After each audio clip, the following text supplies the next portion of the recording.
जय श्री कृष्ण। ओम नमो भगवते वासुदेवाय नमः। आप सुन रहे हैं पौराणिक अमृतवाणी द्वारा प्रसारित महाभारत कथा। कथा को सुनने के लिए हमारे चैनल को लाइक शेयर एंड सब्सक्राइब करें। आगे की कथा प्रारंभ करते हैं। दुर्योधन और भीष्म की बातचीत तथा भगदत्त का पांडवों से युद्ध। संजय ने कहा, उस महासंग्राम में राजा दुर्योधन भीष्म जी के पास गया और बड़ी विनय के साथ उन्हें प्रणाम करके उसने घटोत्कच की विजय और अपनी पराजय का समाचार सुनाया। फिर कहा, पितामह, पांडवों ने जैसे श्री कृष्ण का सहारा लिया है उसी प्रकार हम लोगों को ने आपका आश्रय लेकर शत्रुओं के साथ घोर युद्ध ठाना है। मेरे साथ 11 अक्षौहिणी सेनाएं सदा आपकी आज्ञा का पालन करने के लिए तैयार रहती हैं। तो भी आज घटोत्कच की सहायता पाकर पांडवों ने मुझे युद्ध में हरा दिया। इस अपमान की आग में मैं जल रहा हूँ और चाहता हूँ कि आपकी सहायता लेकर उस अधम राक्षस का स्वयं ही वध करूं। अतः आप कृपया करके मेरे इस मनोरथ को पूर्ण कीजिए। तब भीष्म जी ने कहा, राजन, तुम्हें राजधर्म का ख्याल करके सदा युधिष्ठिर के अथवा भीम अर्जुन या नकुल सहदेव के साथ ही युद्ध करना चाहिए, क्योंकि राजा को राजा के साथ ही युद्ध करना उचित है। और लोगों से लड़ने के लिए तो हम लोग हैं ही। मैं, द्रोणाचार्य, कृपाचार्य, अश्वत्थामा, कृत, वर्मा, शल्य, भूरिश्रवा तथा विकर्ण, दुशासन आदि तुम्हारे भाई, ये सब तुम्हारे लिए उस महाबली राक्षस से युद्ध करेंगे अथवा उस दुष्ट के साथ लड़ने के लिए ये इंद्र के समान पराक्रमी राजा भगदत्त चले जाएं। यह कहकर भीष्म जी राजा भगदत्त से बोले, महाराज, आप ही जाकर घटोत्कच का मुकाबला कीजिए। सेनापति की आज्ञा पाकर राजा भगदत्त सिंहनाद करते हुए बड़े वेग से शत्रुओं की ओर चले। उन्हें आते देखकर पांडवों के महारथी भीमसेन, अभिमन्यु, घटोत्कच, द्रौपदी के पुत्र सत्यधृति, सहदेव, चेदीराज, वसुदान और दशाणराज क्रोध में भरकर उनके सामने आ गए। भगदत्त ने भी सुप्रतीक हाथी पर आरूढ़ हो उन सब महारथियों पर धावा किया। तदनंतर पांडवों का भगदत्त के साथ भयंकर युद्ध छिड़ गया। महान धनुर्धर भगदत्त ने भीमसेन पर धावा किया और उनके ऊपर बाणों की वर्षा आरंभ कर दी। भीमसेन ने भी क्रोध में भरकर भगदत्त के हाथी के पैरों की रक्षा करने वाले 100 से भी अधिक वीरों को मार डाला। तब भगदत्त ने अपने उस गजराज को भीमसेन के रथ की ओर बढ़ाया। यह देखकर पांडवों के कई महारथियों ने बाणों की वर्षा करते हुए उस हाथी को चारों ओर से घेर लिया, किंतु भगदत्त को इससे तनिक भी भय नहीं हुआ। उसने अमर्ष पूर्वक अपने हाथी को पुनः आगे की ओर चलाया। अंकुश और अंगूठे का इशारा पाकर वह मत्त गजराज उस समय प्रलयकालीन अग्नि के समान भयानक हो उठा। उसने क्रोध में भरकर अनेकों रथों, हाथियों, घोड़ों को उनके सवारों सहित रौंद डाला। सैकड़ों, हजारों पैदलों को कुचल दिया। यह देखकर राक्षस घटोत्कच ने कुपित होकर उस हाथी को मार डालने के लिए एक चमचमाता हुआ त्रिशूल चलाया, किंतु भगदत्त ने अपने अर्धचंद्राकार बाण से उसे काट दिया और अग्निशिखा के समान प्रज्वलित एक महाशक्ति घटोत्कच के ऊपर फेंकी। वह शक्ति अभी आकाश में ही थी कि घटोत्कच ने उछलकर उसे हाथ में पकड़ लिया और दोनों घुटनों के बीच दबाकर तोड़ डाला। यह एक अद्भुत बात हुई। आकाश में खड़े हुए देवता, गंधर्व और मुनियों को भी यह देखकर बड़ा आश्चर्य हुआ। पांडव लोग उसे शाबाशी देते हुए रणभूमि में अपनी हर्ष ध्वनि फैलाने लगे। भगदत्त से यह सहा नहीं गया। उसने अपना धनुष खींचकर पांडव महारथियों पर बाण बरसाना आरंभ किया तथा भीमसेन को 1, घटोत्कच को 9, अभिमन्यु को 3 और के राजकुमारों को 5 बाणों से बीन डाला। फिर दूसरे बाण से क्षत्रदेव की दाहिनी बाह काट डाली।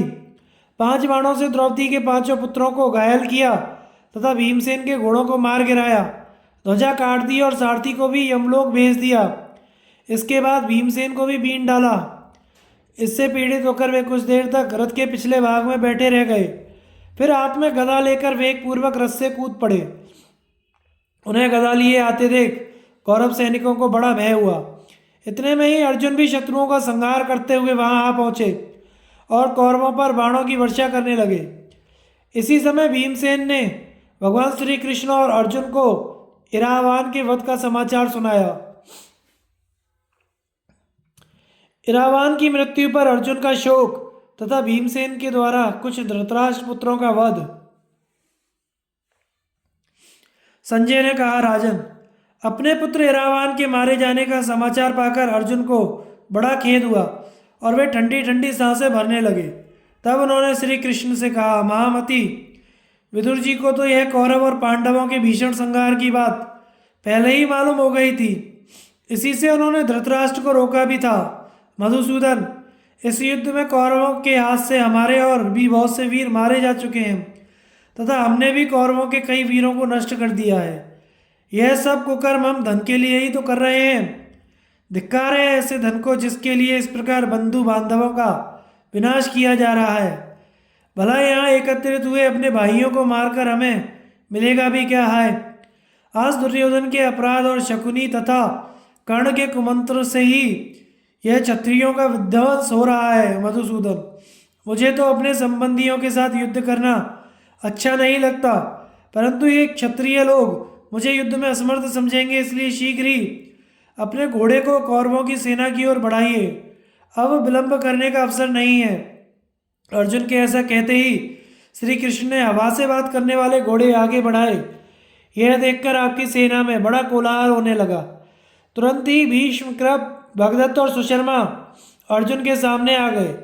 कृतवर्मा और बालीक ने सात्यकी को का सामना किया तथा राजा अम्बष्ट अभिमन्यु के आगे आकर डट गया। इनके सिवा अन्य महारथी दूसरे योद्धाओं से भिड़ गए। बस अब अत्यंत भीषण युद्ध छिड़ गया।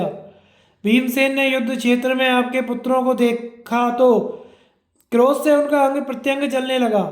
इधर आपके पुत्रों ने भी बाणों की वर्षा करके उन्हें बिल्कुल ढक दिया।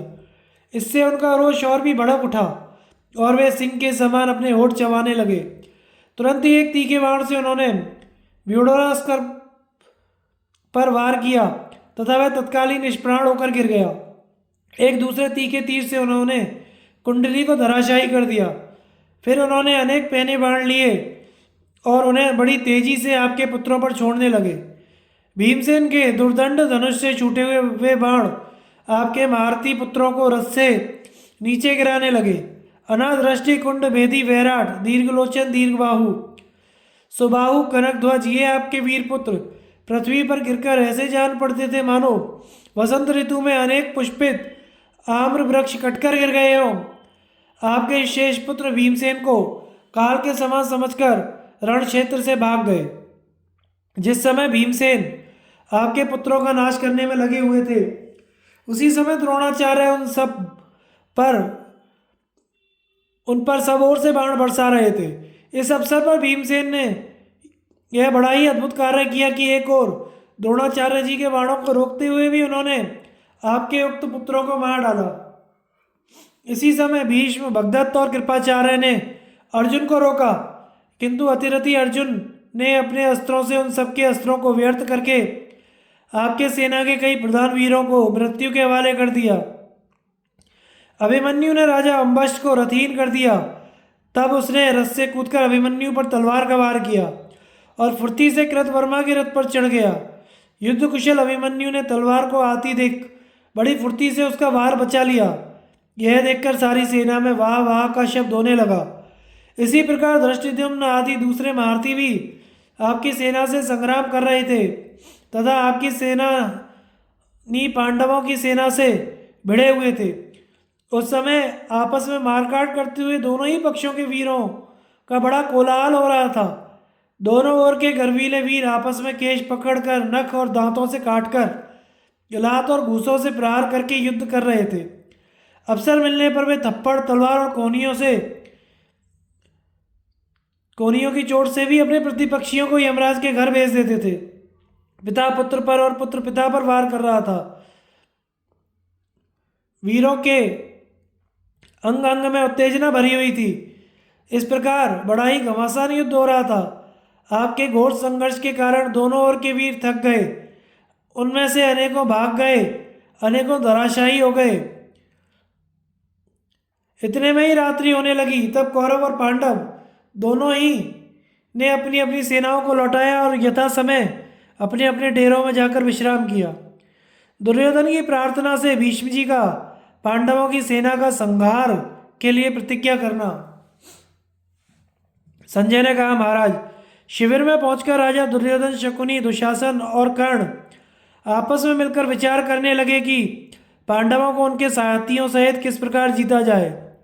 राजा दुर्योधन ने कहा, द्रोणाचार्य, भीष्म, कृपाचार्य, शल्य और भूरिश्रवा पांडवों की प्रगति को रोक नहीं रहे हैं। इसका क्या कारण है, कुछ समझ में नहीं आता। इस प्रकार पांडवों का तो वध हो नहीं पाता, किंतु वे मेरी सेना को तहस नहस किए देते हैं। कर्ण, इसी से मेरी सेना और शस्त्रों में बहुत कमी हो गई है। इस समय पांडव वीर तो देवताओं के लिए भी अवध्य हो गए हैं। इनसे तंग आकर मुझे बड़ा संदेह होने लगा है कि मैं किस प्रकार इनसे युद्ध करूं। कर्ण ने कहा, भरतश्रेष्ठ, चिंता न कीजिए, मैं आपका काम करूंगा। अब भीष्म जी को जल्दी ही संग्राम से हट जाना चाहिए। यदि वे युद्ध से हट जाएं और अपने शस्त्र रख दें तो मैं भीष्म जी के सामने ही पांडवों को समस्त सोमक वीरों के सहित नष्ट कर दूंगा। यह सत्य की शपथ करके कहता हूँ। भीष्म जी तो पांडवों पर सदा से ही दया करते हैं और उनमें इन महारथियों को संग्राम जीतने की शक्ति भी नहीं है। अतः अब आप शीघ्र ही भीष्म जी के डेरे पर जाइए और उनसे अस्त्र शस्त्र रखवा दीजिए। दुर्योधन बोला, शत्रुदमन, मैं अभी भीष्म जी से प्रार्थना करके तुम्हारे पास आता हूँ और भीष्म जी के हट जाने पर तुम ही युद्ध करना। इसके बाद दुर्योधन अपने भाइयों सहित भीष्म जी के पास चला। दुशासन ने उसे एक घोड़े पर चढ़ाया और भीष्म जी के डेरे पर पहुंचकर वह घोड़े से उतर पड़ा। उनके चरणों में प्रणाम करके सब प्रकार से सुंदर एक सोने के सिंहासन पर बैठ गया। फिर उसने नेत्रों में आंसू भरकर हाथ जोड़कर गदगद कंठ से कहा, दादाजी, आपका आश्रय पाकर तो हम इंद्र के सहित समस्त देवताओं को जीतने का साहस रखते हैं। फिर अपने मित्र बंधु बांधवों सहित इन पांडवों की तो बात ही क्या है। इसलिए अब आप मेरे ऊपर कृपा करिए। आप पांडवों को और सोमक वीरों को मारकर अपने वचनों को सिद्ध कीजिए। यदि पांडवों पर दया एवं मेरे प्रति द्वेष होने से अथवा मेरे मंद भाग्य से आप पांडवों की रक्षा कर रहे हो तो अपने स्थान पर कर्ण को युद्ध करने की आज्ञा दीजिए। वे अवश्य ही पांडवों को उनके सुहृदय बंधु बांधवों सहित परास्त कर देगा। भीष्म जी से इतना कहकर दुर्योधन मौन हो गया।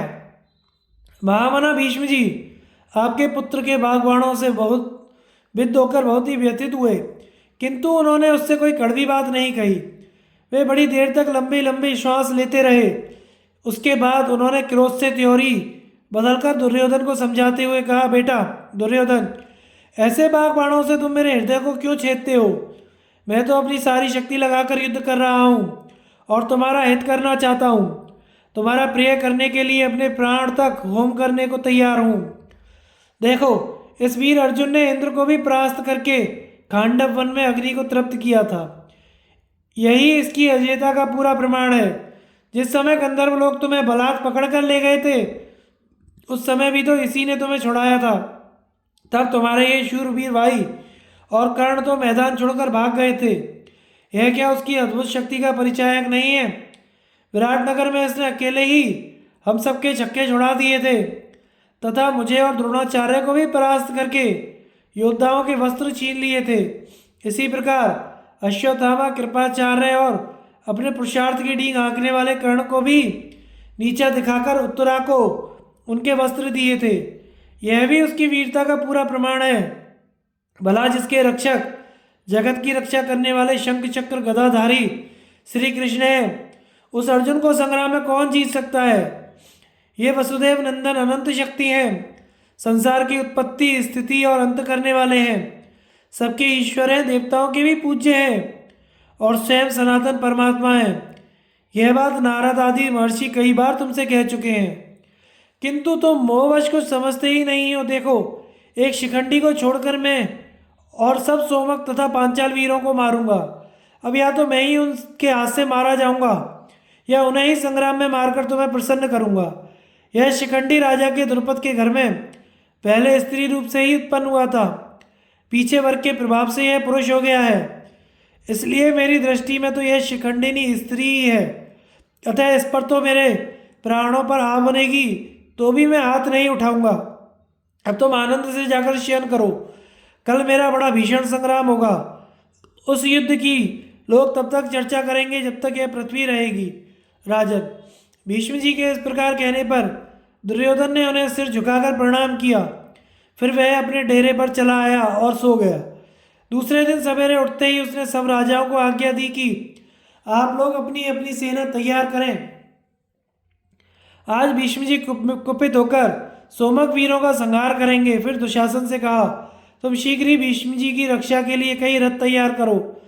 आज अपनी 2200 सेनाओं को इनकी रक्षा के लिए आदेश दे दो। जिस प्रकार आरक्षित सिंह को कोई भेड़िया मार जाए, उस तरह भेड़िए के समान इस शिखंडी के हाथ से हम भीष्म जी का वध नहीं होने देंगे। आज शकुनी, शल्य, कृपाचार्य, द्रोणाचार्य, विवंशिति खूब सावधानी से भीष्म की रक्षा करें, क्योंकि उनके सुरक्षित रहने पर हमारी अवश्य जय होगी। दुर्योधन की यह बात सुनकर सब योद्धाओं ने अनेकों रथों से भीष्म जी की को सब ओर से घेर लिया।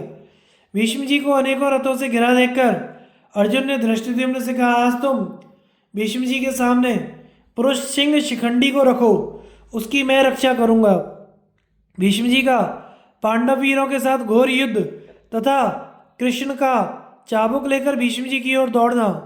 संजय ने कहा, राजन, अब भीष्म जी की अपनी विशाल वाहिनी लेकर चले। उन्होंने उसका सर्वथा भद्र नामक व्यूह बनाया। कृपाचार्य, कृतवर्मा, शैव्य, शकुनी, जयद्रथ, सुदक्षिण आपके सभी पुत्र भीष्म जी के साथ सारी सेना के आगे खड़े हो गए। द्रोणाचार्य, भूरिश्रवा, शल्य और भगदत्त व्यूह के दाहिनी ओर रहे। अश्वत्थामा, सोमदत्त दोनों अवंती राजकुमार अपनी विशाल सेना के सहित बाईं ओर खड़े हुए। त्रिगर्त वीरों से घिरा हुआ राजा दुर्योधन व्यूह के मध्य भाग में रहा तथा महारथी अलम्बुश और श्रुतायु सारी व्यूह बद्ध सेना के पीछे खड़े हुए। इस प्रकार आपकी सेना के सभी वीर व्यूह रचना के रीति से खड़े होकर युद्ध के लिए तैयार हो गए। दूसरी ओर राजा युधिष्ठिर, भीमसेन, नकुल, सहदेव ये सारी सेना के व्यूह के मुहाने पर खड़े हुए तथा धृष्टद्युम्न, विराट, सात्विकी, शिखंडी, अर्जुन, घटोत्कच, चेकितान, कुंती भोज, अभिमन्यु, द्रुपद, युधामन्यु और केकेराज ये सब वीर भी कौरवों के मुकाबले पर अपनी सेना का व्यूह बनाकर खड़े हो गए। अब आपके पक्ष के वीर भीष्म जी को आगे करके पांडवों की ओर बढ़े। इसी प्रकार भीमसेन आदि पांडव योद्धा भी संग्राम में विजय पाने की लालसा से भीष्म जी के साथ युद्ध करने के लिए आगे आए। बस दोनों ओर से घोर युद्ध होने लगा। दोनों ओर के वीर एक दूसरे की ओर दौड़कर प्रहार करने लगे। उस समय भीषण शब्द से पृथ्वी डगमगाने लगी। धूल के कारण दैदीप्यमान सूर्य भी प्रवाहहीन मालूम पड़ने लगा।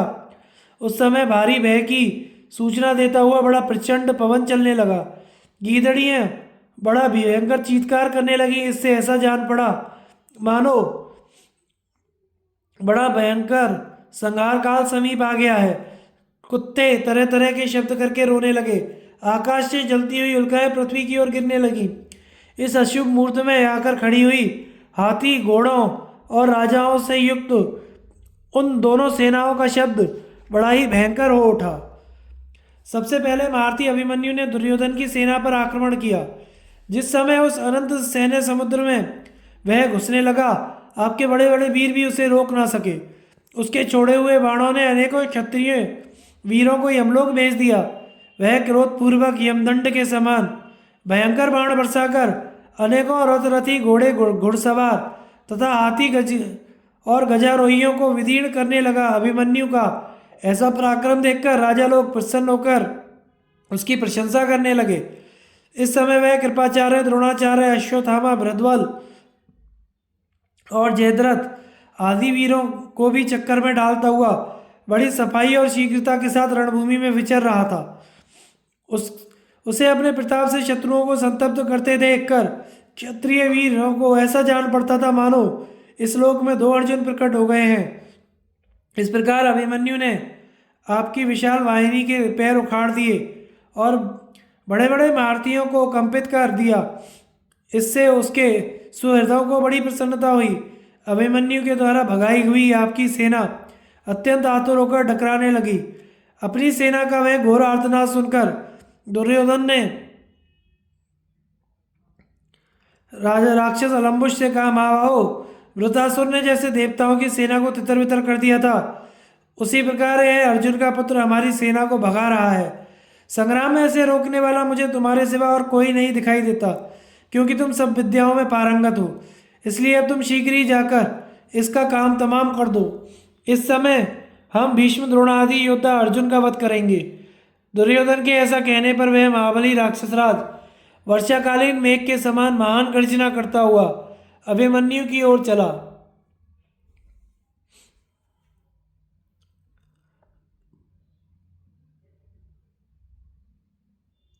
उसका भीषण शब्द सुनकर पांडवों की सारी सेना में खलबली पड़ गई। उस समय कई योद्धा तो डर के मारे अपने प्यारे प्राणों से हाथ धो बैठे। अभिमन्यु तुरंत ही धनुष बाण लेकर उसके सामने आ गया।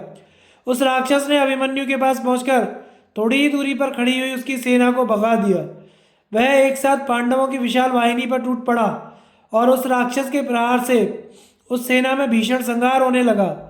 फिर वह राक्षस पांचों द्रौपदी पुत्रों के सामने आया।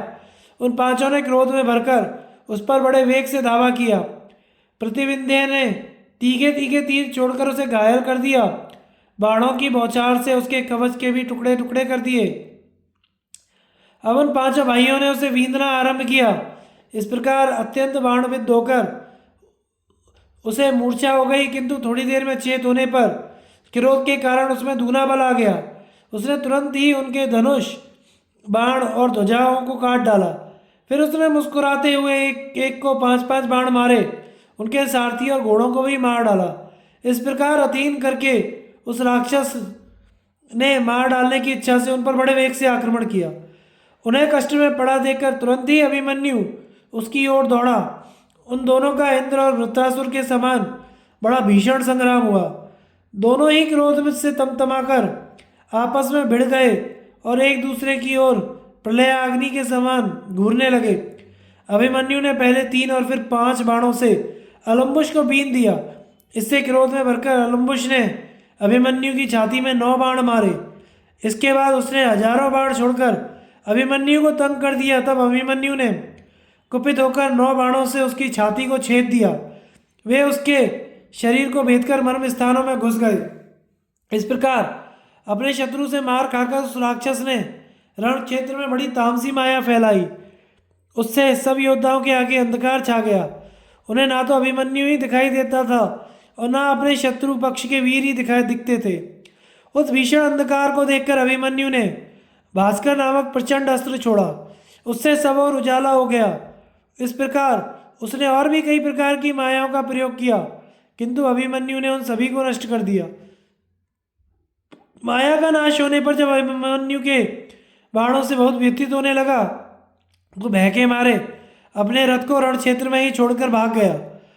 उस माया युद्ध करने वाले राक्षस को इस प्रकार परास्त करके अभिमन्यु आपकी सेना को कुचलने लगा।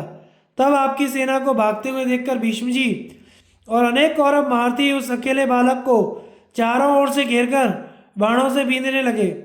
किंतु वीर अभिमन्यु बल और पराक्रम में अपने पिता अर्जुन और मामा श्री कृष्ण के समान था। उसने रणभूमि में उन दोनों के ही समान पराक्रम दिखलाया। इतने में ही वीरवर अर्जुन अपने पुत्र की रक्षा के लिए आपके सैनिकों का संहार करते हुए भीष्म जी के पास पहुंच गए। इसी तरह आपके पिता भीष्म जी भी रणभूमि में अर्जुन के सामने आकर डट गए। तब आपके पुत्र रथ, हाथी और घोड़ों के द्वारा सब ओर से घेरकर भीष्म जी की रक्षा करने लगे। इसी प्रकार पांडव लोग भी अर्जुन के आसपास रहकर भीषण संग्राम के लिए तैयार हो गए। अब सबसे पहले कृपाचार्य ने अर्जुन पर 25 बाण छोड़े। इससे उत्तर में सात्यकी ने आगे बढ़कर अपने पैंडने बाणों से कृपाचार्य को घायल कर दिया। फिर उसने उन्हें छोड़कर अश्वत्थामा पर आक्रमण किया। इससे अश्वत्थामा ने सात्यकी के धनुष के 2 टुकड़े कर दिए। फिर उसे भी बाणों से बीन दिया। सात्यकी ने तुरंत ही दूसरा धनुष लेकर अश्वत्थामा की छाती और भुजाओं में 60 बाण मारे। उनसे अत्यंत घायल और व्यथित होने से उन्हें मूर्छा आ गई और वे अपनी ध्वजा के डंडे का सहारा लेकर रथ के पिछले भाग में बैठ गए। कुछ देर में चेत होने पर प्रतापी अश्वत्थामा ने कुपित होकर सात्यकी पर एक नाराज छोड़ा। वह उसे घायल करके पृथ्वी में घुस गया। फिर एक दूसरे बाण से उन्होंने उसकी ध्वजा काट डाली और बड़ी गर्जना करने लगे। इसके बाद वे उस पर बड़े प्रचंड बाणों की वर्षा करने लगे। सात्यकी ने भी उस सारे शर समूह को काट डाला और तुरंत ही अनेक प्रकार के बाण बरसाकर अश्वत्थामा को आच्छादित कर दिया। तब महाप्रतापी द्रोणाचार्य पुत्र की रक्षा के लिए सात्यकी सामने आए और अपने तीखे बाणों से उसे छलनी कर दिया। सात्यकी ने भी अश्वत्थामा को छोड़कर 20 बाणों से आचार्य को बीन दिया। इसी समय परम साहसी अर्जुन ने क्रोध में भरकर द्रोणाचार्य जी पर धावा किया। उन्होंने 3 बाण छोड़कर द्रोणाचार्य जी को घायल किया, फिर बाणों की वर्षा करके उन्हें ढक दिया। इससे आचार्य की क्रोधाग्नि एकदम भड़क उठी और उन्होंने बाती बात में अर्जुन को बाणों से छा दिया। तब दुर्योधन ने सुशर्मा को संग्राम में द्रोणाचार्य की सहायता करने की आज्ञा दी। इससे त्रिगर्तराज ने भी अपना धनुष चढ़ाकर अर्जुन को लोहे की नोक वाले बाणों से आच्छादित कर दिया। तब अर्जुन ने भी भीषण सिंहनाद करके सुशर्मा और उसके पुत्र को अपने बाणों से बीन दिया तथा वे दोनों भी मरने का निश्चय करके उन पर टूट पड़े। उनके रथ पर बाणों की वर्षा करने लगे। अर्जुन ने उस बाण वर्षा को अपने बाणों से रोक दिया। उनका ऐसा हस्तलाघव देखकर देवता और दानव भी प्रसन्न हो गए। फिर अर्जुन ने कुपित होकर कौरव सेना के अग्रभाग में खड़े हुए त्रिगर्त वीरों पर वायवास्त्र छोड़ा। उससे आकाश में खलबली पैदा करता हुआ वह बड़ा प्रचंड पवन प्रकट करता हुआ, जिसके कारण अनेकों वृक्ष उखड़कर गिर गए तथा बहुत से वीर धराशायी हो गए। तब द्रोणाचार्य जी ने शैलास्त्र छोड़ा, उससे वायु रुक गई, शब्दशय स्वच्छ हो गई।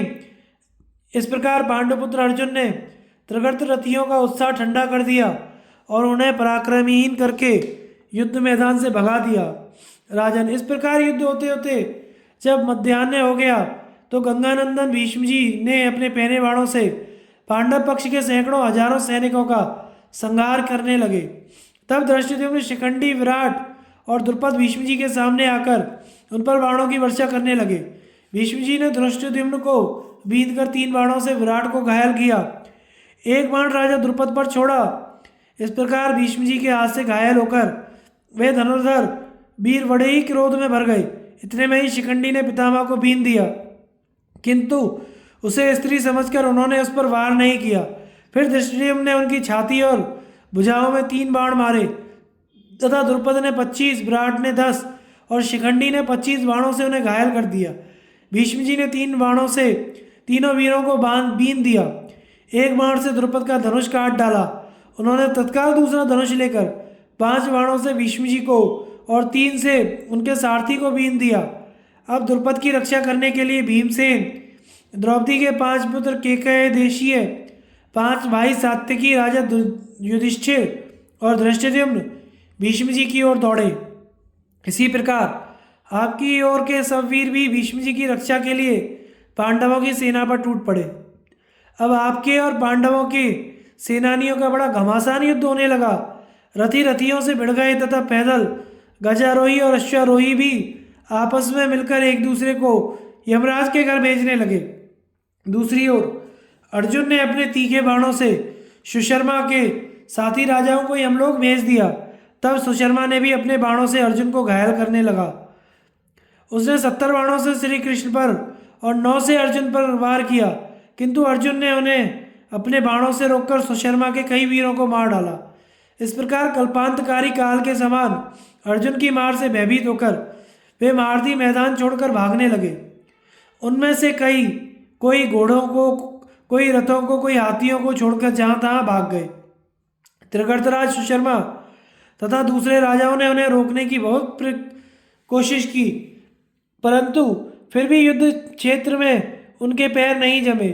सेना को इस प्रकार भागती देखकर आपका पुत्र दुर्योधन त्रिगर्तराज की रक्षा के लिए सेना सहित भीष्म जी को आगे करके अर्जुन की ओर चला। इसी प्रकार पांडव लोग भी अर्जुन की रक्षा के लिए पूरी तैयारी के साथ भीष्म जी की ओर चले। अब भीष्म जी ने अपने बाणों से पांडवों की सेना को आच्छादित करना आरंभ कर दिया। दूसरी ओर सात्यकी ने 5 बाणों से कृतवर्मा को बीधा, फिर सहस्त्रों बाणों की वर्षा करते हुए युद्ध में डटकर खड़ा हो गया। इसी प्रकार राजा द्रुपद ने अपने पहने तीरों से द्रोणाचार्य को बींधकर फिर 70 बाण उन पर और 5 उनके सारथी पर छोड़े। भीमसेन ने अपने परदादा राजा बाली को घायल करके बड़ा भीषण सिंहनाद किया। अभिमन्यु को यद्यपि चित्रसेन ने बहुत से बाणों से घायल कर दिया था, तो भी वह सहस्त्रों बाणों की वर्षा करते हुए युद्ध मैदान में डटा रहा। उसने 3 बाणों से चित्रसेन को बहुत ही घायल कर दिया और फिर 9 बाणों से उसके चारों घोड़ों को मारकर बड़े जोर से सिंहनाद किया। उधर आचार्य द्रोण ने राजा द्रुपद को बींधकर उसके सारथी को भी घायल कर दिया। इस प्रकार अत्यंत व्यथित होने से वे संग्राम भूमि से अलग चले गए। भीमसेन ने बात की बात में सारी सेना के सामने ही राजा बालीक के घोड़े, सारथी और रथ को नष्ट कर दिया। इसलिए वे तुरंत ही लक्ष्मण के रथ पर चढ़ गए। फिर सात्यकी अनेकों बाणों से कृतवर्मा को रोककर पितामह भीष्म के सामने आया। उसने अपने विशाल धनुष से 60 तीखे बाण छोड़कर उन्हें घायल कर दिया। तब पितामह ने उसके ऊपर लोहे की एक शक्ति फेंकी। उस काल के समान कराल शक्ति को आते देख उसने बड़ी फुर्ती से उसका वार बचा लिया। इसलिए वह शक्ति सात्यकी तक ना पहुंचकर पृथ्वी पर गिर गई। अब सात्यकी ने अपनी शक्ति भीष्म जी पर छोड़ी। भीष्म जी ने भी 2 पहने बाणों से उसके टुकड़े कर दिए और वह भी पृथ्वी पर जा पड़ी। इस प्रकार शक्ति को काटकर भीष्म जी ने 9 बाणों से सात्यकी की छाती पर प्रहार किया। तब रथ, हाथी और घोड़ों की सेना सहित सब पांडवों ने सात्यकी की रक्षा करने के लिए भीष्म जी को चारों ओर से घेर लिया। बस अब कौरव और पांडवों में बड़ा ही घमासान और रोमांचकारी युद्ध होने लगा। यह देखकर राजा दुर्योधन ने दुशासन से कहा, वीरवर, इस समय पांडवों ने पितामह को चारों ओर से घेर लिया है, इसलिए तुम्हें उनकी रक्षा करनी चाहिए। दुर्योधन का ऐसा आदेश पाकर आपका पुत्र दुशासन अपनी विशाल वाहिनी से भीष्म जी को घेरकर खड़ा हो गया। शकुनी ने 1 लाख सुशिक्षित घोड़ों को लेकर नकुल, सहदेव और राजा युधिष्ठिर को रोकने लगा तथा दुर्योधन ने भी पांडवों को रोकने के लिए 10,000 घुड़सवारों की एक कुमुक को भेजी। राजा युधिष्ठिर और नकुल, सहदेव बड़ी फुर्ती से घुड़सवारों का वेग रोकने लगे तथा अपने तीखे बाणों से उनके सिर उड़ाने लगे। उनके धड़ाधड़ गिरते हुए सिर से ऐसे जान पड़ते थे मानो वृक्षों से फल गिर रहे हों। इस प्रकार उस महासागर में अनेकों शत्रुओं को परास्त कर पांडव लोग शंख और भेरियों के शब्द करने लगे। अपनी सेना को पराजित देखकर दुर्योधन बड़ा उदास हुआ। उसने मद्रराज से कहा, राजन देखिए, नकुल सहदेव के सहित ये ज्येष्ठ पांडुपुत्र आपकी सेना को भगाए देते हैं। आप इन्हें रोकने की कृपा करें। आपके बल और पराक्रम को हर कोई सहन नहीं कर सकता। दुर्योधन की यह बात सुनकर मद्राज शल्य रथ सेना लेकर राजा युधिष्ठिर के सामने आए। उनकी सारी विशाल वाहिनी एक साथ राजा युधिष्ठिर के ऊपर टूट पड़ी, किंतु धर्मराज ने उस सैन्य प्रवाह को तुरंत रोक दिया और 10 बाण राजा शल्य की छाती में मारे। इसी प्रकार नकुल और सहदेव ने भी उनके साथ साथ बाण मारे। मद्राज ने भी उनमें से प्रत्येक को 3-3 बाण मारे। फिर 60 बाणों से राजा युधिष्ठिर को घायल किया और 2-2 बाण माद्री पुत्रों पर भी छोड़े। बस दोनों ओर से बड़ा ही घोर और कठोर युद्ध होने लगा। अब सूर्यदेव पश्चिम की ओर ढलने लगे थे। अतः आपके पिता भीष्म जी ने अत्यंत कुपित होकर बड़े ही तीखे बाणों से पांडव और उनकी सेना पर वार किया।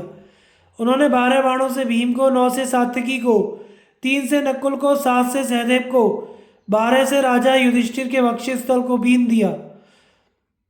तब उन्हें बदले में नकुल ने 12, सात्यकी ने 3, धृष्टद्युम्न ने 70, भीमसेन ने 7 और युधिष्ठिर ने 12 बाणों से घायल कर दिया। इसी समय द्रोणाचार्य ने 5-5 बाणों से सात्यकी और भीमसेन पर चोट की तथा भीम और सात्यकी ने भी उन पर 3-3 बाण छोड़े। इसके बाद पांडवों ने फिर पितामह को ही घेर लिया, किंतु उनसे घिरकर भी अजय भीष्म वन में लगी हुई आग के समान अपने तेज से शत्रुओं को जलाते रहे। उन्होंने अनेकों रथों, हाथी, घोड़ों को मनुष्यहीन कर दिया। उनकी प्रत्यंचा की बिजली की कड़क के समान टंकार सुनकर सब प्राणी कांप उठे। उनके अमोघ बाण चलने लगे। भीष्म जी के धनुष से छूटे हुए बाण योद्धाओं के कवचों में नहीं लगते थे, वे सीधे उनके शरीर को फोड़कर निकल जाते थे। चेदी, काशी, करुष देश के 14,000 महारथी जो संग्राम में प्राण देने को तैयार और कभी पीछे पैर नहीं रखने वाले थे, भीष्म जी के सामने आकर अपने हाथी घोड़े और रथों सहित नष्ट होकर परलोक में चले गए। अब पांडवों की सेना इस भीषण मारकाट से आर्तनाद करती भागने लगी।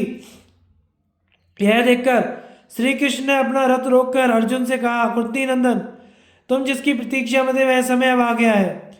यदि इस समय तुम मोहग्रस्त नहीं हो तो भीष्म जी पर वार करो। तुमने विराट नगर में राजाओं के एकत्रित होने पर संजय के सामने जो कहा था कि मुझे संग्राम भूमि में भीष्म, द्रोण आदि जो भी धृतराष्ट्र के सैनिक युद्ध करेंगे उन सभी को मैं उनके अनुयायियों सहित मार डालूंगा, उस बात को अब सच करके दिखा दो। तुम छात्र धर्म का विचार करके बैठक के रोक करो, युद्ध करो। इस पर अर्जुन ने कुछ बेमन से कहा, अच्छा, जिधर भीष्म जी हैं उधर घोड़ों को हाँक दीजिए, मैं आपकी आज्ञा का पालन करूंगा और अजय भीष्म जी को पृथ्वी पर गिरा दूंगा। तब श्री कृष्ण ने अर्जुन के सफेद घोड़ों को भीष्म जी की ओर हाँका। अर्जुन को युद्ध के लिए भीष्म के सामने आते देख युधिष्ठिर की विशाल वाहिनी फिर लौट आई। भीष्म जी ने तुरंत ही बाणों की वर्षा करके अर्जुन के रथ को सारथी और घोड़ों सहित ढक दिया। उनकी घनघोर बाण वर्षा के कारण उनका दिखना बिल्कुल बंद हो गया, किंतु श्री कृष्ण इससे तनिक भी नहीं घबराए। वे भीष्म जी के बाणों से विधे हुए घोड़ों को बराबर हाँकते रहे। तब अर्जुन ने अपना दिव्य धनुष उठाकर पहले बाणों से भीष्म जी का धनुष काटकर गिरा दिया। भीष्म जी ने एक क्षण में ही दूसरा धनुष लेकर चढ़ाया, किंतु अर्जुन ने क्रोध में भरकर उसे भी काट डाला। अर्जुन की इस फुर्ती की भीष्म जी भी बहुत बड़ाई करने लगे और कहने लगे, वाह महाबाहु अर्जुन, शाबाश शाबाश, कुंती के वीर पुत्र शाबाश। ऐसा कहकर उन्होंने एक दूसरा धनुष लिया और अर्जुन पर बाणों की झड़ी लगा दी। इस समय घोड़ों की चक्करदार चाल से भीष्म जी के बाणों को व्यर्थ करके श्री कृष्ण ने घोड़े हाँकने की कला में अपना अद्भुत कौशल प्रदर्शित किया, किंतु युद्ध करने में अर्जुन की शिथिलता और भीष्म जी को युधिष्ठिर की सेना के मुख्य मुख्य वीरों का संहार करके प्रलय सी मचाते देखकर उन्हें सहन नहीं हुआ। वे झट घोड़ों की रास छोड़कर कूद पड़े और सिंह के समान गरजते हुए पैदल ही चाबुक लेकर भीष्म जी की ओर दौड़े। उनके पैरों की धमक से मानो पृथ्वी फटने लगी और क्रोध से आंखें लाल हो गईं। उस समय आपकी ओर के वीरों के हृदय तो शून्य से हो गए और सब और यही कोलाहल होने लगा कि भीष्म जी मरे। श्री कृष्ण रेशमी पीताम्बर धारण किए थे, उससे उनका नीलमणि के समान श्याम सुंदर शरीर विद्युल्लता से सुशोभित श्याम मेघ के समान जान पड़ता था। सिंह जिस प्रकार हाथी पर टूटता है उसी प्रकार वे गरजते हुए बड़े वेग से भीष्म जी पर टूट पड़े। कमल नयन भगवान श्री कृष्ण को अपनी ओर आते देख पितामह ने अपना विशाल धनुष चढ़ाया और तनिक भी न घबराते हुए उनसे कहने लगे, कमल लोचन आइए, देव आपको नमस्कार है। यदुश्रेष्ठ, अवश्य आज संग्राम में मेरा वध कीजिए। युद्ध स्थल में आपके हाथ से मारे जाने से मेरा सब प्रकार से कल्याण ही होगा गोविंद। आज आपके युद्ध क्षेत्र में उतरने में मैं तीनों लोकों में सम्मानित हो गया हूँ। आप इच्छा अनुसार मेरे ऊपर प्रहार कीजिए, मैं तो आपका दास हूँ। इसी समय अर्जुन ने पीछे से जाकर भगवान को अपनी भुजाओं में भर लिया, किंतु इस पर भी वे अर्जुन को घसीटते हुए बड़ी तेजी से आगे ही बढ़ चले। तब अर्जुन ने जैसे तैसे उन्हें 10वें कदम पर रोककर दोनों चरण पकड़ लिए और बड़े प्रेम से दीनतापूर्वक कहा, महाबाहो लौटिए। आप जो पहले ही कह चुके हैं कि मैं युद्ध नहीं करूँगा, उसे मिथ्या ना कीजिए। यदि आप ऐसा करेंगे तो लोग आपको मिथ्यावादी कहेंगे। यह सारा भार मेरे ऊपर ही रहने दीजिए, मैं पितामह का वध करूँगा। यह बात मैं शस्त्र की, सत्य की और पुण्य की शपथ करके कहता हूँ। अर्जुन की यह बात सुनकर श्री कृष्ण कुछ भी ना कहकर क्रोध में भरे हुए ही फिर रथ पर बैठ गए। शांतनु नंदन भीष्म जी फिर इन दोनों पुरुष श्रेष्ठों पर बाण वर्षा करने लगे। उन्होंने फिर अन्य अन्य योद्धाओं के प्राण लेने आरंभ कर दिए। पहले जिस प्रकार कौरवों की सेना भाग रही थी, उसी प्रकार अब आपके पितृव्य भीष्म जी ने पांडवों के दल में भगदड़ डाल दी। उस समय पांडव पक्ष के वीर सैकड़ों और हजारों की संख्या में मारे जा रहे थे। वे ऐसे निरुत्साह हो गए कि मध्यकालीन सूर्य के समान तेजस्वी भीष्म जी की ओर ताक भी नहीं सकते थे। पांडव लोग भौचक्के से होकर भीष्म जी का वह अमानवीय पराक्रम देखने लगे। उस समय दलदल में फंसी हुई गाय के समान भागती हुई पांडव सेना को अपना कोई भी रक्षक दिखाई नहीं देता था। इस प्रकार बलवान भीष्म जी पांडवों के बलहीन वीरों को चींटी की तरह मसल रहे थे। इसी समय भगवान सूर्य अस्त होने लगे। इसीलिए दिन भर के युद्ध से थकी हुई सेनाओं का युद्ध बंद करने का मन हो गया। पांडवों का भीष्म जी से मिलकर उनके वध का उपाय जानना। संजय ने कहा, दोनों सेनाओं में अभी युद्ध हो ही रहा था कि सूर्यदेव अस्ताचल पर जा पहुंचे। संध्या के समय लड़ाई बंद हो गई। भीष्म के बाणों की मार खाकर पांडव सेना भय से व्याकुल होकर हथियार फेंककर भाग चली। इधर भीष्म जी क्रोध में भरकर भारतीयों का संहार करते ही जा रहे थे तथा सोमक क्षत्रिय हारकर अपना उत्साह खो बैठे थे। यह सब देखकर और सोचकर राजा युधिष्ठिर ने सेना को पीछे लौटा लेने का विचार किया और युद्ध बंद करने की आज्ञा दे दी। इसके बाद आपकी सेना भी लौटा ली गई। भीष्म के बाणों से पीड़ित हुए पांडव जब उनके पराक्रम की याद करते थे तो उन्हें तनिक भी शांति नहीं मिलती थी।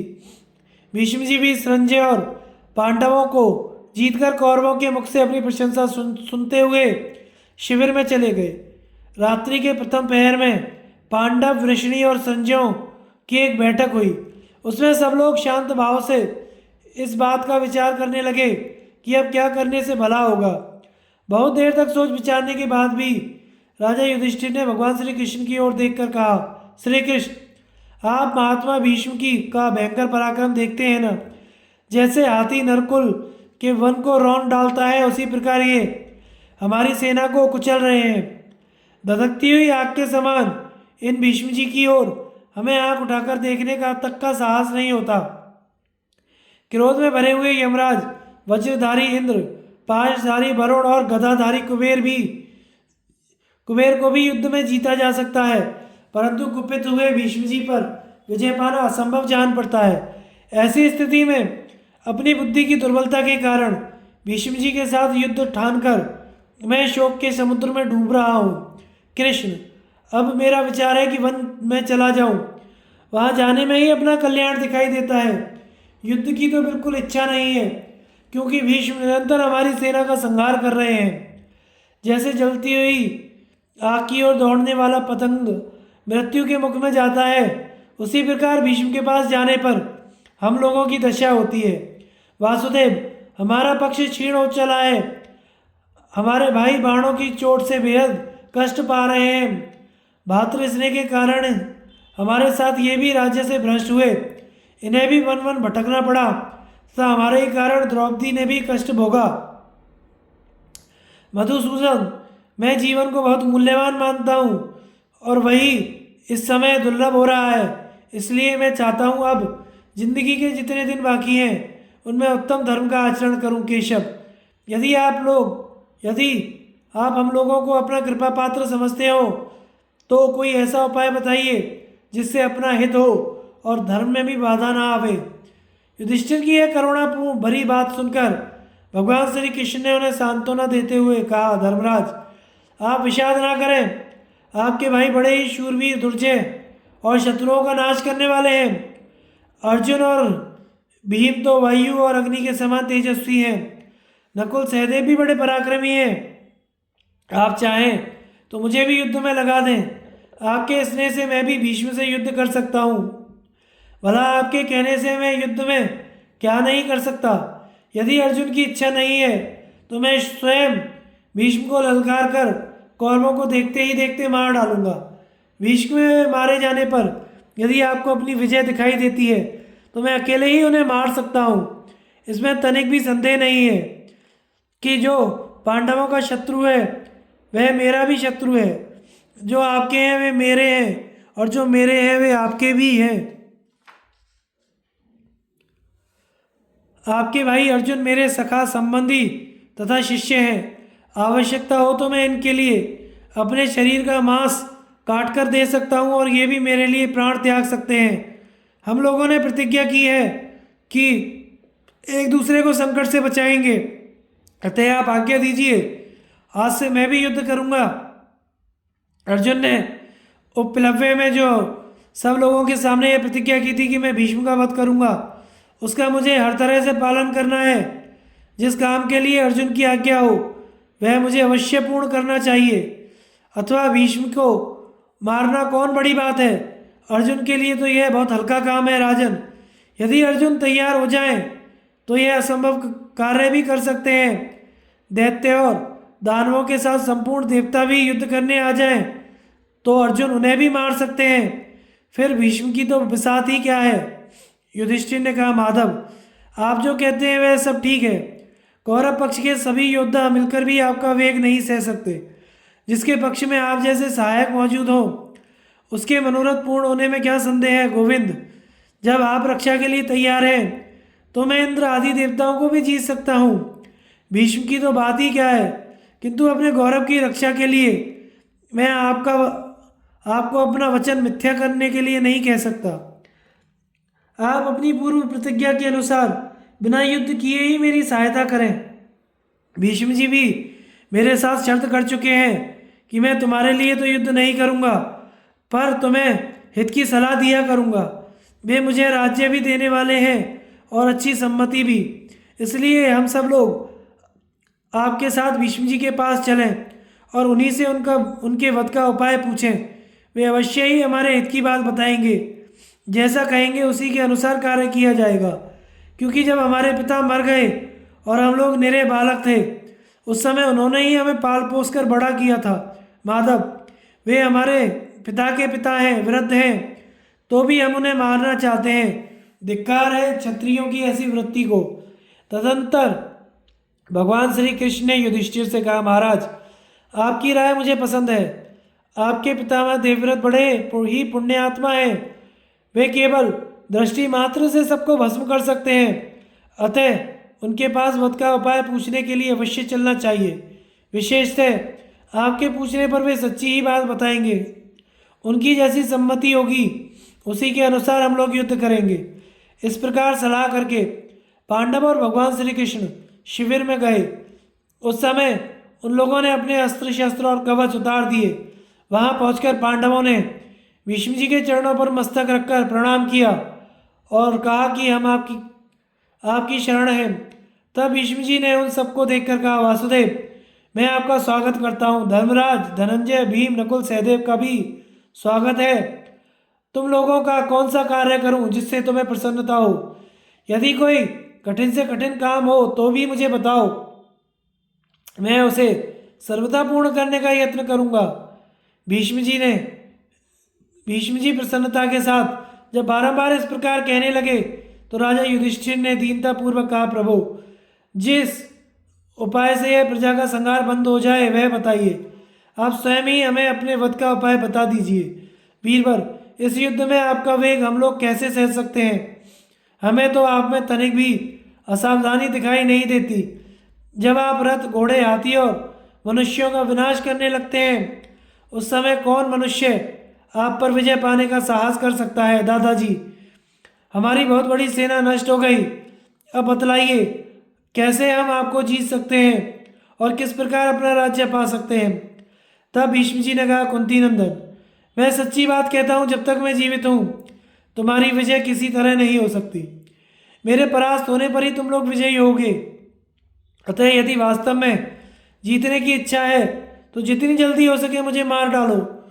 मैं अपने ऊपर प्रहार करने की आज्ञा देता हूँ, इससे तुम्हें पुण्य होगा। मेरे मर जाने पर सबको मरा हुआ ही समझो, इसलिए पहले मुझे ही मारने का उद्योग करो। युधिष्ठिर बोले, दादाजी तब आप ही वह उपाय बतलाइए जिससे आपको हम लोग जीत सकें। युद्ध में जब आप क्रोध करते हैं तो दंडधारी यमराज के समान जान पड़ते हैं। इंद्र, वरुण और यम को भी जीता जा सकता है, पर आपको तो इंद्र आदि देवता तथा असुर भी नहीं जीत सकते। भीष्म ने कहा, पांडुनंदन तुम्हारा कहना सत्य है, पर जब मैं हथियार रख दूं उस समय तुम्हारे महारथी मुझे मार सकते हैं। जो हथियार डाल दे गिर जाए, कवच उतार दे, ध्वजा नीची कर दे, भाग जाए, डरा हो, मैं आपका हूँ ये कहकर शरण में आ जाए। स्त्री हो या स्त्री के समान जिसका नाम हो, जो व्याकुल हो, जिसको एक ही पुत्र हो, जो लोक में निंदित हो, ऐसे लोगों के साथ मैं युद्ध नहीं करना चाहता। तुम्हारी सेना में जो शिखंडी है वह पहले स्त्री के रूप में उत्पन्न हुआ था, पीछे पुरुष हुआ है, इस बात को तुम लोग भी जानते हो। वीर अर्जुन शिखंडी को आगे करके मुझ पर बाणों का प्रहार करें। वह जब मेरे सामने रहेगा तो मैं धनुष लिए रहने पर भी प्रहार नहीं करूंगा। मुझे मारने के लिए यही एक छिद्र है। इस मौके का लाभ उठाकर अर्जुन शीघ्रतापूर्वक मुझे बाणों से घायल कर दें। संसार में भगवान श्री कृष्ण और अर्जुन के सिवा दूसरा कोई ऐसा दिखाई नहीं देता जो मुझे सावधान रहते मार सके। इसलिए शिखंडी जैसे किसी पुरुष को आगे करके अर्जुन मुझे मार गिरावे। ऐसा करने से निश्चय ही तुम्हारी विजय होगी। जैसा मैंने बताया वैसा ही करो, तभी धृतराष्ट्र के समस्त पुत्रों को मार सकोगे। इस प्रकार भीष्म के मुख से उनके मरण का उपाय जानकर पांडवों ने उन्हें प्रणाम किया और अपने शिविर को लौट गए। भीष्म जी की बात याद करके अर्जुन बहुत दुखी हुए और संकोच के साथ भगवान श्री कृष्ण से बोले, माधव, भीष्म जी कुरुवंश के वृद्ध पुरुष हैं, गुरु हैं, हमारे दादा हैं, इनके साथ मैं कैसे युद्ध कर सकूंगा। बचपन में मैं इनकी गोद में खेला था, अपने धूल धसरित शरीर से न जाने कितनी बार इनके शरीर को मैला कर चुका हूँ। यद्यपि ये हमारे पिता के पिता हैं, तो भी इनके अंक में बैठकर मैं इन्हीं को पिता कहकर पुकारता था। उस समय ये समझाते, बेटा मैं तुम्हारा नहीं तुम्हारे पिता का पिता हूँ, जिन्होंने इतने ममत्व से पाला, उन्हीं का वध मैं कैसे कर सकता हूँ। ये भले ही मेरी सेना का नाश कर डालें, मेरी विजय हो या विनाश, किंतु मैं तो इनके साथ युद्ध नहीं करूँगा। अच्छा कृष्ण, इसमें आपका क्या विचार है। श्री कृष्ण ने कहा, अर्जुन, तुम पहले भीष्म के वध की प्रतिज्ञा कर चुके हो, फिर क्षत्रिय धर्म में स्थित रहते हुए उन्हें नहीं मारने की बात कैसे कह रहे हो। मेरी तो यही सम्मति है कि उन्हें रथ से मार गिराओ। ऐसा किए बिना तुम्हारी विजय असंभव है।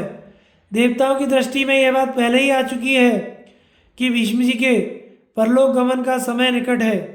नियति का विधान पूरा होकर ही रहेगा, इसमें उलटफेर नहीं हो सकता। मेरी एक बात सुनो, कोई अपने से बड़ा हो, बूढ़ा हो और अनेक गुणों से संपन्न हो, तो भी यदि वह आतताई बनकर मारने के लिए आ रहा हो तो उसे अवश्य मार डालना चाहिए। युद्ध, प्रजा का पालन, यज्ञ का अनुष्ठान, यह क्षत्रियों का सनातन धर्म है। अर्जुन ने कहा, श्री कृष्ण, यह निश्चय जान पड़ता है शिखंडी भीष्म की मृत्यु का कारण होगा, क्योंकि उसे देखते ही भीष्म जी दूसरी ओर लौट जाते हैं। अतः शिखंडी को उनके सामने करके ही हम लोग उन्हें रणभूमि में गिरा सकेंगे। मैं दूसरे धनुर्धारियों को बाणों से मारकर रोक रखूंगा, भीष्म की सहायता के लिए किसी को आने न दूंगा और शिखंडी उनसे युद्ध करेगा।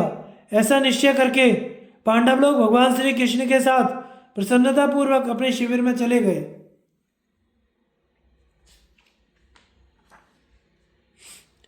10वें दिन के युद्ध का आरंभ। धृतराष्ट्र ने पूछा, संजय, शिखंडी ने किस प्रकार भीष्म जी का सामना किया तथा भीष्म जी ने किस प्रकार पांडवों के साथ युद्ध किया। संजय ने कहा, जब सूर्योदय हुआ, भेरी, मृदंग और नगाड़े बजने लगे, चारों ओर शंख ध्वनि होने लगी, उस समय समस्त पांडव शिखंडी को आगे करके युद्ध के लिए निकले। सेना का व्यूह निर्माण करके शिखंडी सबके आगे स्थित हुआ। भीमसेन और अर्जुन उसके रथ के पहियों की रक्षा करने लगे। उसके पिछले भाग की रक्षा के लिए द्रौपदी के पुत्र और अभिमन्यु खड़े हुए। इनके पीछे सात्यकी और चेकितान थे। इन दोनों के पीछे पंचाल देशीय योद्धाओं के साथ धृष्टद्युम्न था। उसके पीछे नकुल, सहदेव सहित राजा युधिष्ठिर खड़े हुए। इनके पीछे अपनी सेना के साथ राजा विराट थे। इनके बाद द्रुपद, के राजकुमार और धृष्टकेतु थे। ये लोग पांडव सेना के मध्य भाग की रक्षा करते थे। इस प्रकार सेना की व्यूह रचना करके पांडवों ने अपने जीवन का मोह छोड़कर आपकी सेना पर आक्रमण किया। इसी प्रकार कौरव भी महारथी भीष्म को आगे करके पांडवों की ओर बढ़े। पीछे से आपके पुत्र उनकी रक्षा करते थे। इनके पीछे द्रोण और अश्वत्थामा थे। इन दोनों के पीछे हाथियों की सेना के साथ राजा भगदत्त चलता था। कृपाचार्य और कृतवर्मा भगदत्त के पीछे चल रहे थे। इनके अनंतर कंबोजराज सुदक्षिण, मगधराज जयसेन, बृहद्दल तथा सुशर्मा आदि धनुर्धर थे। ये आपकी सेना के मध्य भाग की रक्षा करते थे। भीष्म जी प्रत्येक दिन अपना व्यू बदलते रहते थे। वे कभी असुरों की कभी पिशाचों की रीति से व्यू का निर्माण करते थे राजन। तदनंतर आपकी और पांडवों की सेना में युद्ध छिड़ गया। दोनों पक्ष के योद्धा एक दूसरे पर प्रहार करने लगे। अर्जुन आदि पांडव शिखंडी को आगे करके बाणों की वर्षा करते हुए भीष्म के सामने आ डटे। महाराज, उस समय आपके सैनिक भीमसेन के बाणों से आहत होकर रक्त की धारा में नहाकर परलोक की यात्रा करने लगे। नकुल, सहदेव और महारथी सात्यकी भी अपने पराक्रम से आपकी सेना को कष्ट पहुंचाने लगे। आपके योद्धा बराबर मार पड़ने के कारण पांडवों की विशाल सेना को रोक ना सके। इस प्रकार जब पांडव महारथी आपकी सेना को काल का ग्रास बनाने लगे तो वह सब दिशाओं की ओर भाग चली। उसे कोई रक्षा करने वाला नहीं मिला। शत्रुओं द्वारा अपनी सेना का यह संहार भीष्म जी से सहा नहीं गया। वे प्राणों का लोभ छोड़कर पांडव, पांचाल और संजयों पर बाण वर्षा करने लगे। उन्होंने पांडवों के 5 प्रधान महारथियों को आगे बढ़ने से रोक दिया और हजारों हाथी तथा घोड़ों को मार डाला। युद्ध का 10वां दिन चल रहा था। जैसे दावानल संपूर्ण वन को जला डालता है, उसी प्रकार भीष्म जी शिखंडी की सेना को भस्मसात करने लगे। तब शिखंडी ने भीष्म जी की छाती में 3 बाण मारे। भीष्म जी को उन बाणों से अधिक चोट पहुंची तो भी शिखंडी के साथ युद्ध करने की इच्छा न होने के कारण वे उससे हंसते हुए बोले, तेरी जैसी इच्छा हो मुझ पर बाणों का प्रहार कर या ना कर, परंतु मैं तुझसे किसी तरह युद्ध नहीं करूंगा। विधाता ने तुझे जिस स्त्री शरीर में पैदा किया है आज भी वही तेरा शरीर है, इसलिए मैं तुझे शिखंडिनी ही मानता हूँ। उनकी यह बात सुनकर शिखंडी क्रोध से मूर्छित होकर बोला, महाबाहो, मैं तुम्हारा प्रभाव जानता हूँ, तो भी पांडवों का प्रिय करने के लिए आज तुमसे युद्ध करूँगा। मैं सत्य की शपथ खाकर कहता हूँ, निश्चय ही तुम्हारा वध करूँगा। मेरी यह बात सुनकर तुम जो उचित समझो करो। तुम्हारी जैसी इच्छा हो बाणों का प्रहार करो या ना करो, पर मैं तुम्हें जीवित नहीं छोड़ सकता। जीवन की अंतिम घड़ी में एक बार इस संसार को अच्छी तरह देख लो। ऐसा कहकर शिखंडी ने भीष्म जी को 5 बाणों से बीन डाला। अर्जुन ने शिखंडी की बातें सुनी और यही अवसर है ऐसा सोचकर उन्होंने उसे उत्तेजित किया और वे बोले, वीरवर, तुम भीष्म जी के साथ युद्ध करो। मैं शत्रुओं को दबाता हुआ बराबर तुम्हारे साथ रहकर लड़ूंगा। यदि भीष्म जी का वध किए बिना ही लौटोगे तो लोग तुम्हारी और मेरी हंसी करेंगे। अतः पूरा प्रयत्न करके पितामह को मार डालो, जिससे हम लोगों की हंसी ना हो गए। धृतराष्ट्र ने पूछा, शिखंडी ने भीष्म जी पर कैसे दावा किया? पांडव सेना के कौन कौन महारथी उसकी रक्षा करते थे तथा 10वें दिन के युद्ध में भीष्म जी ने पांडवों और संजयों के साथ किस प्रकार युद्ध किया था? संजय ने कहा, राजन, भीष्म जी प्रतिदिन की भांति उस दिन भी युद्ध में शत्रुओं का संहार कर रहे थे। अपनी प्रतिज्ञा के अनुसार उन्होंने पांडवों की सेना का विध्वंस आरंभ किया। उस समय पांडव और पांचाल मिलकर भी उनका वेग नहीं रोक सके। सैकड़ों और हजारों बाणों की वर्षा करके उन्होंने शत्रुओं की सेना को तहस नहस कर डाला। इतने में वहां अर्जुन आ पहुंचे। उन्हें देखते ही कौरव सेना के रथी भय से थर्रा उठे। अर्जुन जोर जोर से धनुष टंकारते हुए बारंबार सिंहनाद कर रहे थे और बाणों की वर्षा करते हुए रणभूमि में काल के समान विचरते थे। जैसे सिंह की आवाज़ सुनकर हिरण भागते हैं, उसी प्रकार अर्जुन की सिंह गर्जना से भयभीत हो आपकी सेना के योद्धा भाग रहे चले। यह देखकर दुर्योधन ने भय से व्याकुल होकर भीष्म जी से कहा, दादाजी, यह पांडुनंदन अर्जुन मेरी सेना को भस्म कर रहा है। देखिए ना, सभी योद्धा इधर उधर भाग रहे हैं। भीम के कारण सेना में भगदड़ मची हुई है। सात्यकी, चेकितान, नकुल, सहदेव, अभिमन्यु, धृष्टद्युम्न और घटोत्कच, ये सभी मेरे सैनिकों को खदेड़ रहे हैं। अब आपके सिवा कोई इन्हें सहारा देने वाला नहीं है। आप ही इन पीड़ितों की प्राण रक्षा कीजिए। आपके पुत्र के ऐसा कहने पर भीष्म जी ने थोड़ी देर तक सोचकर मन ही मन कुछ निश्चय किया। इसके बाद उसे आश्वासन देते हुए कहा, दुर्योधन, मैंने तुमसे प्रतिज्ञा की है कि 10,000 महाबली क्षत्रियों का संहार करके ही रण से लौटूंगा।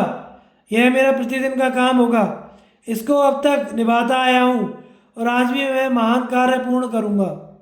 आज या तो मैं मरकर रणभूमि में शयन करूँगा या पांडवों को ही मार डालूंगा। यह कहकर भीष्म जी पांडव सेना के पास पहुंचे और अपने बाणों से क्षत्रियों को गिराने लगे।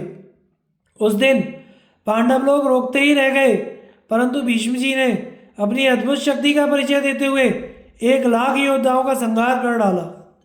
पांचालों में जो श्रेष्ठ महारथी थे उन सबका तेज हर लिया। कुल 10,000 हाथी और सवारों सहित 10,000 घोड़े तथा पूरे 2,00,000 पैदल सैनिकों का विनाश करके वे धूम्रहित अग्नि के समान दैदीप्यमान हो रहे थे। उस समय भीष्म जी उत्तरायण के सूर्य की भांति तप रहे थे। पांडव सेना उनकी ओर देख आंख उठाकर भी नहीं देख सकी। तदंतर पितामह के उस पराक्रम को देखकर अर्जुन ने शिखंडी से कहा, अब तुम भीष्म जी का सामना करो। तनिक भी डरने की जरूरत नहीं है। मैं साथ हूँ। बाणों से मारकर उन्हें रथ से नीचे गिरा दूंगा। अर्जुन की बात सुनकर शिखंडी ने भीष्म जी पर धावा किया। साथ ही धृष्टद्युम्न, अभिमन्यु ने भी उन पर चढ़ाई की। फिर विराट, द्रुपद, कुंती, भोज, नकुल, सहदेव, युधिष्ठिर तथा उनकी सेना के समस्त योद्धाओं ने भीष्म जी पर आक्रमण किया। तब आपके सैनिक भी इन महारथियों का मुकाबला करने को आगे बढ़े। जिनकी जैसी शक्ति और उत्साह था उसके अनुसार उन्होंने अपना प्रतिद्वंदी चुन लिया। चित्रसेन चेकितान से जा भिड़ा। धृष्टद्युम्न को कृतवर्मा ने रोक दिया। भीमसेन को भूरिश्रवा ने अटकाया। विकर्ण ने नकुल का मुकाबला किया। सहदेव को कृपाचार्य ने रोका। इसी प्रकार घटोत्कच को दुर्मुख ने, सात्यकी को दुर्योधन ने, अभिमन्यु को सुदक्षिण ने, द्रुपद को अश्वत्थामा ने, युधिष्ठिर को द्रोणाचार्य तथा शिखंडी और अर्जुन को दुशासन ने रोक लिया। इसके अतिरिक्त आपके अन्य योद्धाओं ने भी भीष्म की ओर बढ़ने वाले पांडव महारथियों को रोका। इनमें केवल महारथी धृष्टद्युम्न ही अपने विपक्षी को दबाकर आगे बढ़ा और सैनिकों से पुकार पुकार कर कहने लगा, वीरों, क्या देखते हो?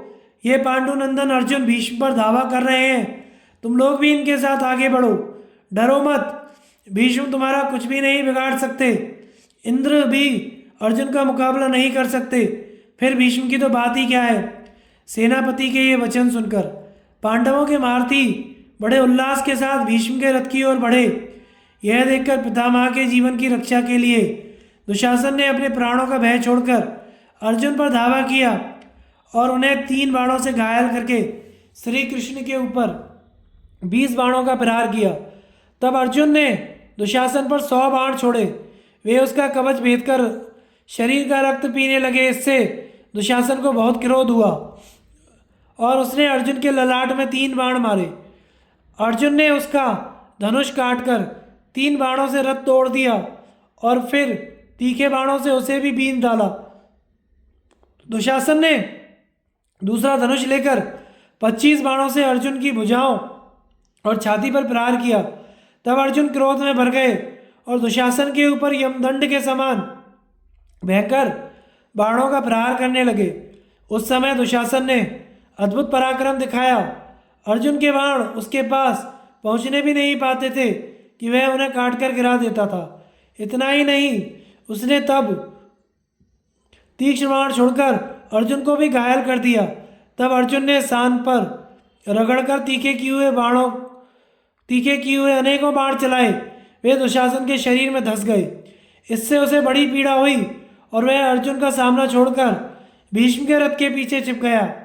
दुशासन अर्जुन रूपी अगाध महासागर में डूब रहा था तथा भीष्म जी उसके लिए द्वीप के समान आश्रयदाता हुए।